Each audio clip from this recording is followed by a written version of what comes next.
Hello दोस्तों, नमस्कार। आप सभी का स्वागत है दक्ष भारत में। दोस्तों, आपको पता है जैसे कि हम अपने चैनल पे साइंस के 1000 अति महत्वपूर्ण क्वेश्चंस को डिस्कस कर रहे हैं, उस श्रृंखला की ये 8वीं वीडियो लेकर आपके साथ हाजिर हैं। अगर आप चैनल पर नए हैं तो चैनल को सब्सक्राइब, वीडियो को लाइक और शेयर करना ना भूलें, और बगल में बेल आइकन होगा उसको दबाना ना भूलें, ताकि आपको आने वाले वीडियो का नोटिफिकेशन मिलता रहे। तो चलिए प्रश्नों का सिलसिला शुरू किया जाए। आपके स्क्रीन पर रहा प्रश्न नंबर पहला। इनमें से कौन सा रोग कवक के कारण होता है? एक्जिमा, दाद, हाथी पांव, धवल रोग। तो कवक के कारण जो रोग होता है वो दाद होता है। तो ऑप्शन नंबर बी पहले का राइट हो जाएगा। चलिए बढ़ते हैं क्वेश्चन नंबर सेकंड की तरफ। क्वेश्चन नंबर सेकंड आपके स्क्रीन पे ये रहा। इलियम किसका भाग है? छोटी आंत, अमाशय, श्रोणि मेखला, अंत मेखला। इलियम जो होता है छोटी आंत का बहुत ही महत्वपूर्ण भाग होता है। ऑप्शन नंबर ए दूसरे का राइट हो जाएगा। चलिए बढ़ते हैं क्वेश्चन नंबर थर्ड की तरफ। क्वेश्चन नंबर थर्ड आपके स्क्रीन पे ये रहा। कॉकरोच के लार्वा को क्या कहते हैं? मैगट, भृंगक, इल्ली या निम्फ। तो कॉकरोच के लार्वा को हम क्या बोलते हैं? निम्फ बोलते हैं। ऑप्शन नंबर डी तीसरे का राइट हो जाएगा। चलिए बढ़ते हैं क्वेश्चन नंबर फोर्थ की तरफ। क्वेश्चन नंबर फोर्थ आपके स्क्रीन पे ये रहा। उन पौधों को कहते हैं जो अपने जीवन में एक बार फलते फूलते हैं। बहुत ही इम्पोर्टेंट क्वेश्चन है, आप देख सकते हैं। एक संगमनी, एक वंशी, शतकृतफली या इनमें से कोई नहीं। तो उन पौधों को जो एक बार फलते फूलते अपने जीवन भर में, उनको शतकृतफली बोलते हैं। ऑप्शन नंबर सी राइट हो जाएगा। चलिए बढ़ते हैं क्वेश्चन नंबर फिफ्थ की तरफ। क्वेश्चन नंबर फिफ्थ ये रहा आपके स्क्रीन पर। बिना एंजाइम वाला पाचक रस है? अमाशय रस, आंत रस, पित्त रस, लार रस।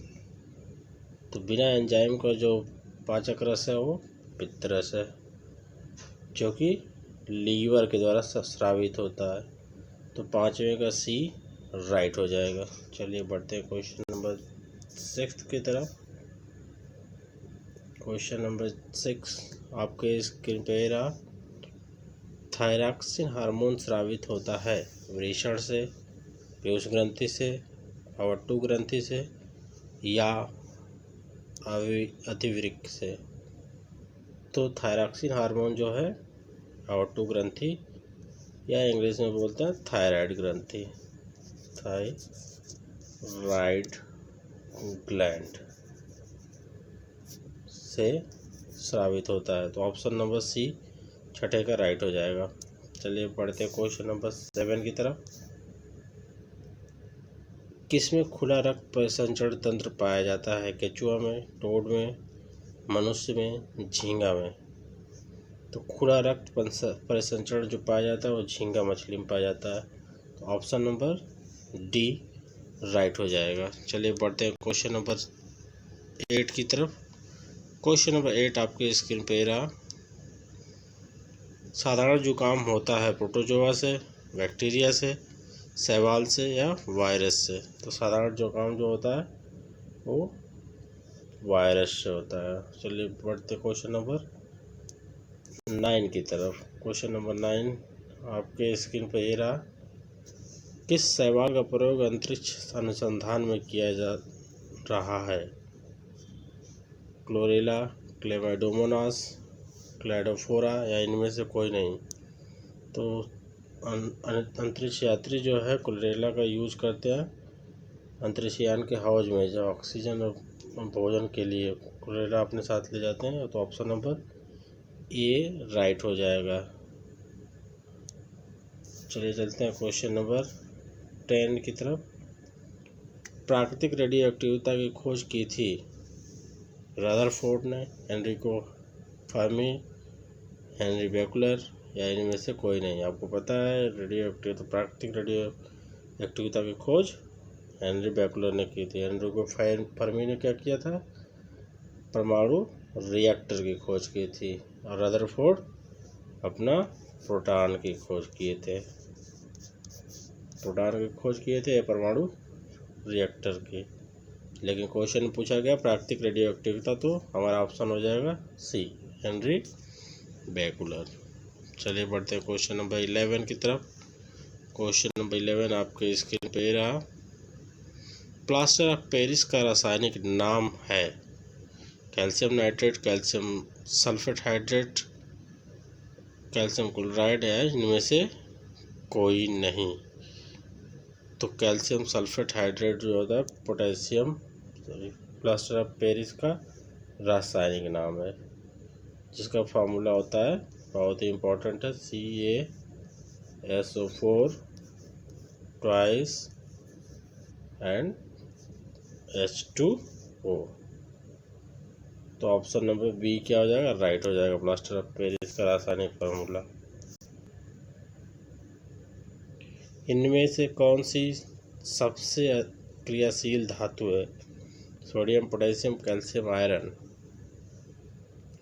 तो इन चारों में से सबसे जो अधिक क्रियाशील धातु है वो है पोटेशियम। तो ऑप्शन नंबर बी राइट हो जाएगा। चलिए बढ़ते हैं क्वेश्चन नंबर 13 की तरफ। आप देख सकते हैं आपके स्क्रीन पर ये रहा क्वेश्चन नंबर 13। बहुत ही प्यारा क्वेश्चन है दोस्तों। विज्ञापन, साइन बोर्डों एवं सजावटी बत्तियों में आमतौर पर प्रयुक्त की जाने वाली गैस है सोडियम, नियॉन, क्लोरीन, हाइड्रोजन। तो क्लोरीन गैस का यूज किया जाता है ताकि शाइनिंग, जो कि देखे होंगे आप, ये हाइड्रोजन गैस के रूप में भी उपयोग में होता है। लाइट के अंदर इसका प्रयोग करते हैं ताकि रोशनी क्या है बढ़ा देता है।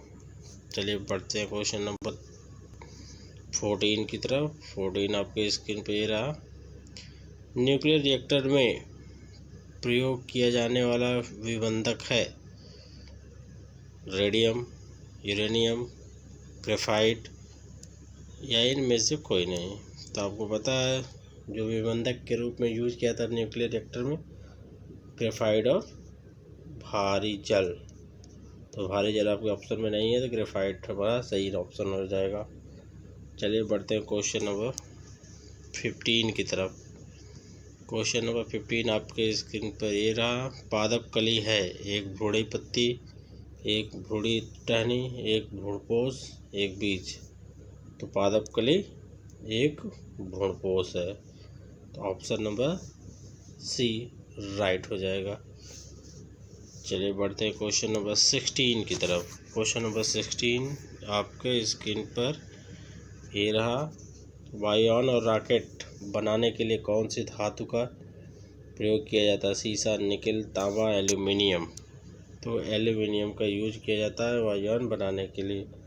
ऑप्शन नंबर डी 16 का राइट हो जाएगा। चलिए बढ़ते हैं क्वेश्चन नंबर 17 की तरफ। सर्वाधिक विलायक है हाइड्रोक्लोरिक अम्ल, जल, एक्वारेजिया, एल्कोहल। तो सर्वाधिक विलायक जो है वो क्या है, जल है। तो ऑप्शन नंबर बी राइट हो जाएगा 17 का। चलिए बढ़ते हैं क्वेश्चन नंबर 18 की तरफ। क्वेश्चन नंबर 18 ये रहा आपके स्क्रीन पर। वायुयत आयतन में जलवाष्प की मात्रा को क्या कहते हैं, निरपेक्ष आर्द्रता, विशिष्ट आर्द्रता, अपेक्षिक आर्द्रता, मिश्रित अनुपात। तो इसको बोलते हैं हम निरपेक्ष आर्द्रता। ऑप्शन नंबर 18 का ए राइट हो जाएगा। चलिए बढ़ते हैं क्वेश्चन नंबर 19 की तरफ। क्वेश्चन नंबर 19 आपके स्क्रीन पर रहा। पानी की टंकी ऊपर से देखने पर कम गहरी क्यों दिखाई देती है, परावर्तन के कारण, अपवर्तन के कारण, या विवर्तन, या इनमें से कोई नहीं। तो पानी की टंकी जब आप ऊपर से देखेंगे तो ये दिखाई देता है कम गहरा, अपवर्तन के, प्रकाश के अपवर्तन के कारण। So option number B right हो जाएगा। चलिए बढ़ते हैं क्वेश्चन नंबर 20 की तरफ। क्वेश्चन नंबर 20 आपके स्क्रीन पर ये रहा। लेजर किरण हमेशा होती है अभिसारी, अपसारी, समानांतर या समांतर, इनमें से कोई नहीं। तो लेजर किरण हमेशा समांतर चलती हैं, इसलिए ऑप्शन नंबर सी क्या हो जाएगा, राइट हो जाएगा, ना कि ये अभिसारी और अपसारी नहीं है, किरण पुंज की तरफ चलती हैं, इसलिए अपसारी नहीं हो सकती है। इस वजह से option number C is the right answer. चलिए बढ़ते हैं क्वेश्चन नंबर 21 की तरफ। 21 आपके स्क्रीन पर। की तरंगे किस प्रकार की होती है? अनुप्रस्थ, अनुदैर्घ्य, डी ब्रॉगली, इनमें से कोई नहीं। तो जो पदार्थ की तरंगे होती है वो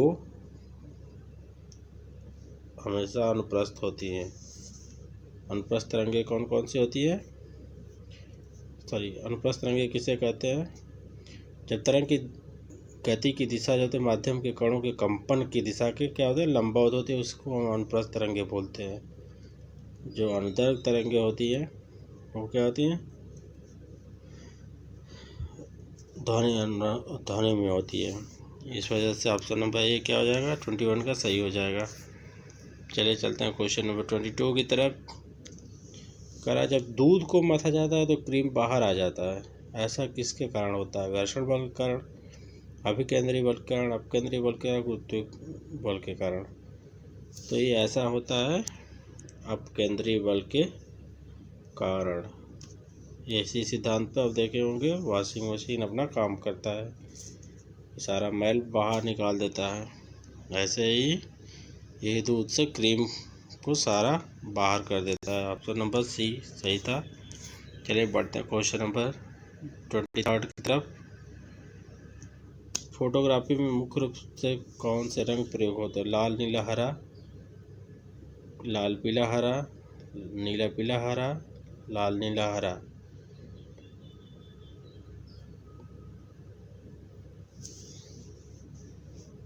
एक ही ऑप्शन दो बार हो गया है, तो ऑप्शन नंबर ए और डी राइट हो जाएगा इसका। चलिए बढ़ते हैं क्वेश्चन नंबर 24 की तरफ। क्वेश्चन नंबर 24 आपके स्क्रीन पर ये रहा। वर्षा की बूंद का आकार गोलाकार किस कारण से होता है? पृष्ठ तनाव, श्यानता, गुरुत्व, प्रत्यास्थता। तो ऐसा इसलिए होता है पृष्ठ तनाव के कारण वर्षा की बूंदें जो है गोलाकार हो जाती हैं। तो ऑप्शन नंबर ए सही हो जाएगा। चलिए बढ़ते हैं क्वेश्चन, आज के लास्ट क्वेश्चन। जब शुद्ध जल में डिटर्जेंट डाला जाता है तो पृष्ठ तनाव बढ़ जाता है, घट जाता है, अपवर्तित रहता है, इनमें से कोई नहीं। पृष्ठ तनाव क्या होता है? घट जाता है। ऑप्शन नंबर बी 25 का सही हो जाएगा। तो आज के लिए बस इतना ही। नमस्कार। अगर आप चैनल पर नए हैं तो चैनल को सब्सक्राइब, वीडियो को लाइक